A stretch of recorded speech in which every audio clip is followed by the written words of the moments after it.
Aliran air sebelum masuk ke boiler. Sebelum masuk ke boiler, air itu akan melewati beberapa tempat dan sistem pengolahan. Apa saja?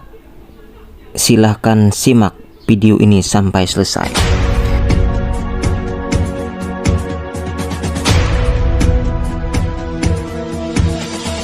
Bismillah. Semoga kita selalu diberikan kesehatan, keselamatan, dan kesuksesan. Aliran air sebelum masuk ke boiler yang pertama adalah raw water. Raw water adalah sumber air pertama.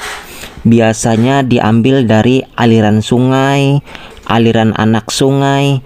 Intinya alir itu ada terus. Di sini dulu adalah jalan aliran anak sungai.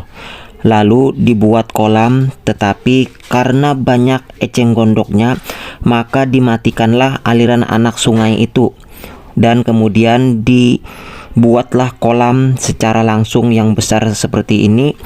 Kemudian aliran anak sungai itu akan dipompa lagi ke dalam kolam yang besar ini. Setelah dari raw water, air akan dipompa ke kolam berikutnya, yaitu kolam reservoir. Kolam reservoir adalah tempat penampung sementara. Kolam penampung sementara air setelah raw water.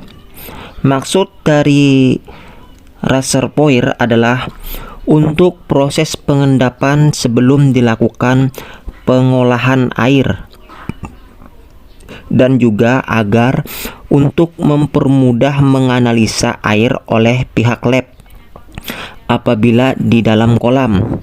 Berbeda kalau air itu mengalir pada aliran anak sungai, maka akan tidak terkontrol dan cepat berubah-ubah pH airnya, sehingga susah untuk pihak lab untuk memberikan dosis chemical. Setelah dari reservoir ini, maka selanjutnya air akan dipompakan ke clarifier. Nah, di clarifier inilah dimulai proses air bersih sebelum masuk ke boiler. Clarifier adalah sistem pengolahan air untuk penjernihan dengan menggunakan bahan kimia seperti bahan kimia alum, polimer, dan juga soda ash. Untuk pembahasan bahan kimia ini nanti akan saya buat di lain waktu secara terpisah. Air yang dipompa dari kolam reservoir dan masuk ke clarifier ini masuk melalui bawah bagian tengah. Jadi pada bagian clarifier ini air masuk dari bawah, bukan dari atas. Saat air masuk dari bawah bagian tengah, kemudian air akan keluar di atas menuju water basin. Pada clarifier ini, semua kotoran-kotoran air atau plok akan terkumpul pada samping bagian bawah, sehingga bisa dengan mudah untuk membuang segala endapan lumpur yang terikat oleh zat kimia melalui palep-palep yang ada dibuat di samping. Dan inti dari penjernihan air pada clarifier ini adalah terletak pada kecepatan pompa atau kekuatannya. Maka pompa tidak boleh kuat atau juga terlalu deras, karena bisa merusak atau menghancurkan gumpalan plok yang sudah terbentuk. Apabila pompa itu terlalu cepat, bisa membuyarkan atau menghancurkan kembali kotoran-kotoran air yang sudah menjadi satu. Apabila pompa terlalu deras, maka air yang ada di clarifier ini akan menjadi keruh kembali. Tahapan selanjutnya adalah water basin. Water basin ini adalah kolam berbentuk bak panjang dan terdapat sekat untuk menampung air bersih yang diolah oleh clarifier, dan juga untuk mengendapkan lumpur-lumpur atau plok yang lewat dari clarifier. Begitu bak kolam ini penuh, maka akan keluar pada bagian atas kolam penampung. Selanjutnya melalui atas dan dipompa lagi menuju sun filter.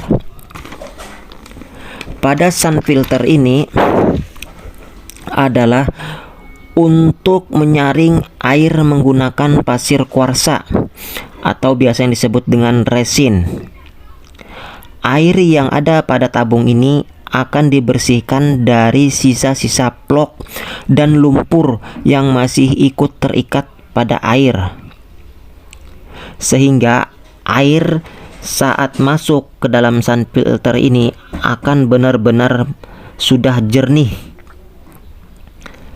Sun filter akan melanjutkan atau mengantar air ke penampung berikutnya, yaitu water tower. Nah, pada tahapan water tower inilah akhir dari pengolahan penjernihan air, karena pada water tower ini tidak ada pengolahan atau penyaringan air lagi. Pada water tower ini hanya untuk mengalirkan. Water tower adalah air yang memiliki tempat berketinggian tinggi sekitar 20 meter. Maksud dari ketinggian ini adalah agar supaya dapat tercipta gaya gravitasi air. Seperti yang kita ketahui, air akan mengalir dari tempat tinggi ke tempat yang rendah. Nah, gaya gravitasi inilah yang dimanfaatkan oleh pihak pabrik agar air yang keluar dapat mengalir tanpa menggunakan pompa, sebagai antisipasi apabila sewaktu-waktu mati listrik atau terjadi trouble yang mengakibatkan pompa tidak bisa jalan. Maka dari itu dibuatlah water tower ini. Setelah dari water tower, maka masuklah pada bagian boiler, yaitu softener, feed tank, deaerator, dan masuklah ke dalam boiler. Sepertinya cukup sekian dulu pembahasan kali ini. Terima kasih.